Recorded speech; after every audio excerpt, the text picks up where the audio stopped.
Seafood boil. Seafood boil is the generic term for any number of types of social events in which shellfish, whether saltwater or freshwater, is the central element. Regional variations dictate the kinds of seafood, the accompaniments and side dishes, and the preparation techniques: boiling, steaming, baking, or raw. In some cases, a boil may be sponsored by a community organization as a fundraiser or a mixer. In this way, seafood boils are like a fish fry, barbecue, or church potluck supper. Boils are also held by individuals for their friends and family for a weekend get-together and on the holidays of Memorial Day and Independence Day.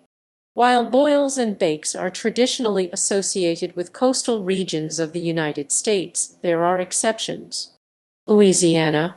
Shrimp, crab, and crawfish boils are a Louisiana Cajun tradition and can be found across Louisiana and can even now be found along the Gulf South. But it is the more popular crawfish boil that is most closely associated with Louisiana. The Breaux Bridge Crawfish Festival in Louisiana has been named one of the top 10 food events by USA Today and is a showcase for Cajun music and culture. Major crawfish boils are held by churches and other organizations as fundraisers throughout the spring. Tulane University holds an annual crawfest in April, and the University of New Orleans holds an annual crawfish boil for all students at the end of the spring semester. Students unwinding on crawfish and unprecedented fun souk-off. Smaller events can be found in backyards and parks throughout April, May, and June. Locals traditionally eat crawfish, as well as crabs, without tools such as shell crackers or picks. One reason for the popularity of crawfish may be price. During the height of the season, late spring, the price may be less than a $1.50/pound retail for live crawfish 2006, with crawfish prices currently being around $1.99/pound. Shrimp and crab are higher valued cash crops and can be a less affordable option for larger groups. A boil is usually done in a large pot, 60 to 80 quarts, fitted with a strainer and heated by propane. However, some traditionalists see no need for a strainer and make use of a net or a wire mesh scoop. Seasonings include crab boil packets, cayenne pepper, hot sauce, salt, lemons, and bay leaf. Ears of corn, new potatoes, onions, and heads of garlic are usually included in shrimp and crawfish boils. Some people will add smoked sausage links or mushrooms. When cooking crawfish, there is a debate over whether or not the crawfish must first be purged by covering them with clear water and a generous amount of salt for a few minutes. Advocates argue that this forces the crawfish to rid their bodies of impurities. Others argue that it does not work and is an unnecessary step. A boil master is in charge of making sure the ingredients go into the pot in the proper sequence and controls the timing of the steps. There is no right or wrong when seasoning a crawfish boil, and many experienced boilers simply go by feel, although there are some guidelines to follow and a great deal of opinions on how a boiled crawfish should be seasoned. Many recipes call for a short boil followed by a period of soaking with the heat turned off. The contents of the pot are removed, drained, and then dumped onto a newspaper-covered table. Sometimes crawfish may be dumped into the traditional watercraft in which crawfishermen have historically used to traverse the bayous and swamps, a pirogue. Bottles of hot sauce, lemons, and melted butter are usually available, along with cocktail sauce at a shrimp boil. Some families like to use Italian salad dressing or ketchup, or a mixture of both. Howard Mitcham and his Guild of Chimney Sweepers, named in honor of a dinner that Charles Lamb hosted for the London Sweeps, hosted a shrimp boil every year for French Quarter bohemians during the 1950s and 1960s. He notes, "At our last big party we boiled 400 pounds of shrimp and 400 fat crabs for 200 guests, and we drank 8 30-gallon kegs of beer." For music we had Kid Thomas and his Algiers Stompers, the famous Old Gut Bucket jazz group from Preservation Hall, and the Olympia Funeral Marching Band. The chimney sweeper's technique was to use new 30-gallon galvanized garbage cans, filled 1/3 full of water and brought to a boil with seasonings. The shrimp were divided into 25-pound batches and stuffed into new pillowcases and tied off. 25 pounds of shrimp took about 25 minutes to cook.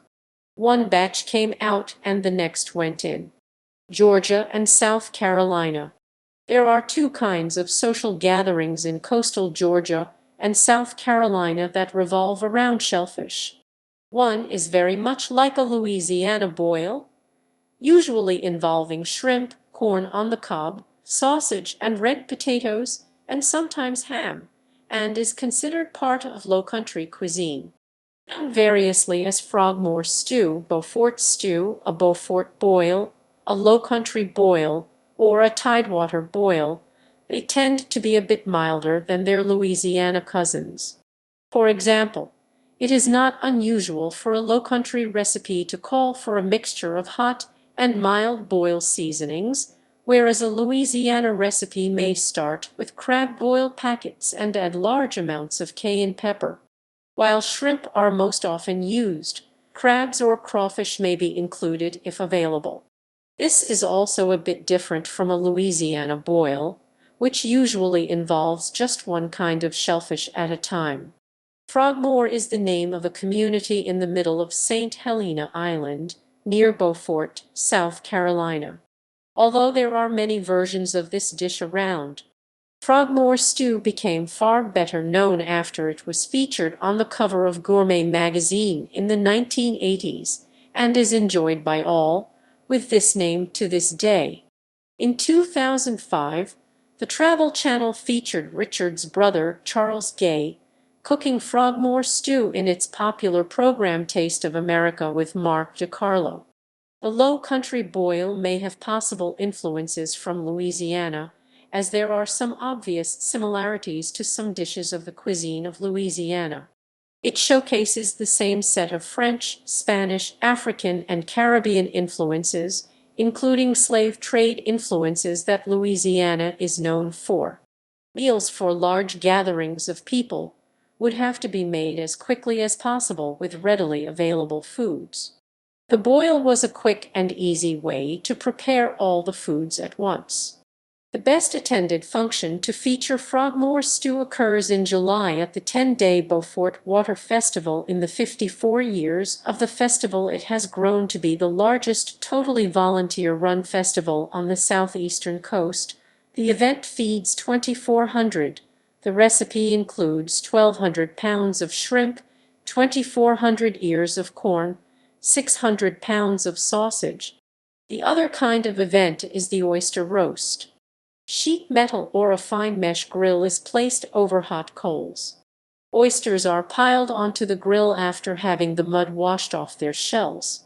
Wet burlap sacks are draped over the shells and the oysters are half grilled and half steamed. A shovel is used to scoop them onto nearby tables. Plywood sheets on sawhorses works as well as anything. The shells have popped open and are still hot, but the oysters are attached and just need a little coaxing to come free. This is particularly popular in the winter when the oysters are good and a hot fire keeps the coastal chill at bay. Both of these events are often large social functions in which a neighborhood, family, or friends gather for fellowship. Music, drinking, and dancing, especially the Carolina shag, are also common at these events. The most famous example of such a function takes place in Columbia, South Carolina, in late November prior to the in-state Clemson and South Carolina football game on South Waccamaw Street. Chesapeake Bay. The Chesapeake Bay is the largest estuary system in North America and provides an abundance of blue crab, Chincoteague oysters, and clams. It is located at the boundary between the South and Mid-Atlantic states and shares culinary traditions with both. Crab houses, also known as crab shacks, serve freshly steamed crabs and are found along both shores of the bay. The Maryland crab feast. Crab boil is not a phrase used in Maryland, as is in Louisiana, is a popular event for small groups of friends. The cooking technique is steaming rather than boiling, but the event is similar enough. Crab pots have a raised bottom that keeps a fitted basket above the liquid. A couple of inches of beer or water mixed with vinegar is brought to a boil. The crabs are placed in the basket and sprinkled liberally with a seasoning mix, usually Old Bay, and then placed in the steamer. 20 minutes later, the bright red crabs are pulled up and turned out onto trays or platters.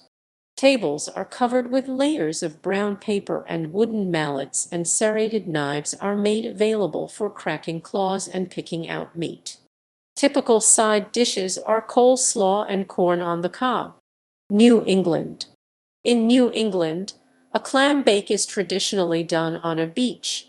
A pit is dug in the sand and lined with stones. A fire is built on top of the stones from driftwood. Once the fire dies down, seafood is placed on the stones and covered with seaweed and a canvas tarp. The residual heat from the stones, along with steam from the moisture of the seaweed, combines to cook the food. While lobster is often featured at clam bakes, some authors suggest that in practice, lobster will not be fully cooked by the time the stones have lost most of their heat. An alternative to the labor-intensive bake is the New England clam boil. Like other regions, corn, potatoes, and sausage are popular additions. Recipes from the region suggest that little or no seasonings are added. Beer is often used as the boiling liquid. Charente-Maritime. The Charente-Maritime department of France on the Bay of Biscay is noted for the abundance of mussels. The éclate des moules, or locally terre de moules, is a bake often held on the beaches outside of La Rochelle. The mussels are arranged in concentric circles on a plank so that the hinged part of the shell is facing up. Pine needles are mounded on top to a depth of a foot or so and set afire. The needles burn down quickly, producing a rich resinous smoke. 2 or 3 minutes after the fire goes out, the ashes are swept away and the mussels are eaten directly from the shell along with country bread, butter, and white wine.